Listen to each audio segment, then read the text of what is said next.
అంటే ఇప్పుడు మహిళలకు ఉచిత బస్ ఇచ్చిండు కదా, బాలేదు అది? అదేమి ఇచ్చారు, మహిళలకు ఇచ్చారు. మగవాళ్ళకి కూడా ఇవ్వాలంట.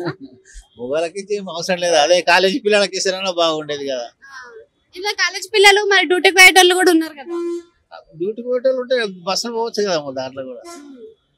రుణమాఫీ చేస్తా అంటున్నాడు, మరి ఇవన్నీ చేస్తుండే కదా మరి. ఏమో ఇంకా చేసి ఏదన్నా ఏడా చేసిండని చేస్తా అంటున్నాడు కానీ పింఛన్లు కూడా లేవు. పింఛన్లు వేస్తానని అవి లేవు. కరెంటు బిల్లులు చెప్పిండు, అవి ఇప్పుడు డబుల్ అయినాయి. కరెంట్ బిల్లులు కూడా కొన్ని ఇళ్ళకి ఫ్రీ వచ్చింది కదా మరి. ఎప్పుడు వచ్చిందమ్మా, అప్పుడు వచ్చింది మళ్ళీ ఇప్పుడు కట్టమంటున్నాడు కదా. ఇప్పుడు కట్టాల్సిందే. మరి కట్టాల్సిందేనా?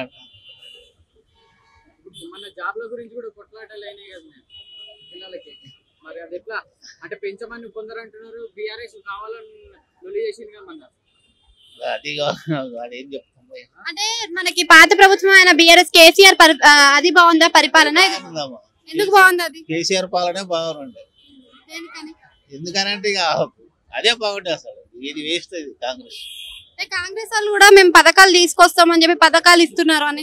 ఏం చేస్తున్నారు వాళ్ళు, తెచ్చేది ఏమున్నది? చెప్పిన వాగ్దానాన్ని ఒక్కడు కూడా చేయలేదు ఇప్పటి వరకు. ఒక బస్సు ఒకటి చేసాడు అంతే కదా. ఆగస్ట్ 15 తర్వాత చేస్తా అంటున్నాడు. ఏమో చూద్దాం, ఇక అప్పుడు దేవుడు ఉన్నాడు.